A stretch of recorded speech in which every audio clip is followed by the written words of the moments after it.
Birthright. Netherside Series Book 1. Emery Cole.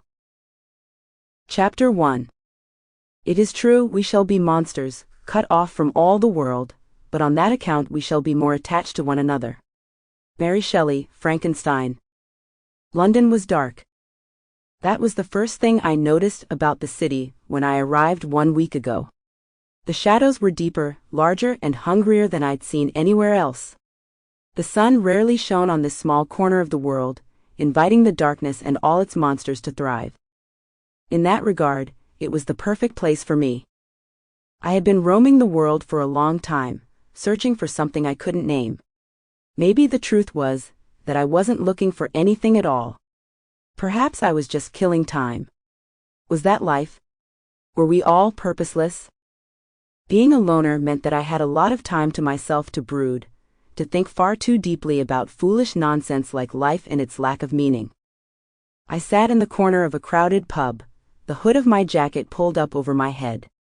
No one paid me any attention as I sipped a glass of bitter red wine.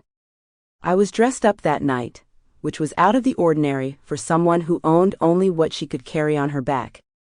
I'd hit the jackpot the other night, claiming a victim who had a wallet stuffed with cash. I helped myself to it, and then tossed the wallet on the pile of expensive clothing, the only thing left of the man.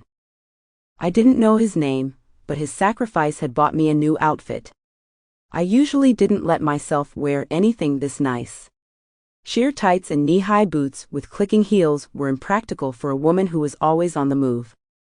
Similarly, silk skirts and cashmere cardigans didn't travel well.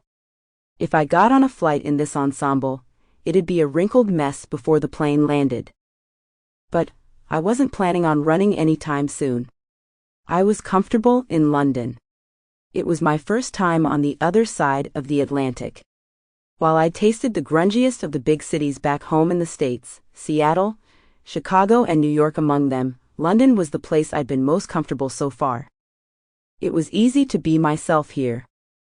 Considering what I am, this is not an insignificant feeling. A loud, boisterous chorus of laughter erupted from the table next to mine. The pub was filled mainly with men, their ties loosened and sleeves rolled up after a long day of earning disgusting amounts of money. They exchanged stories about their financial conquests and complaints about their wives over pints of foamy beer, eyes bright with the joy of being simple, heartless men. I had my eyes on one man in particular.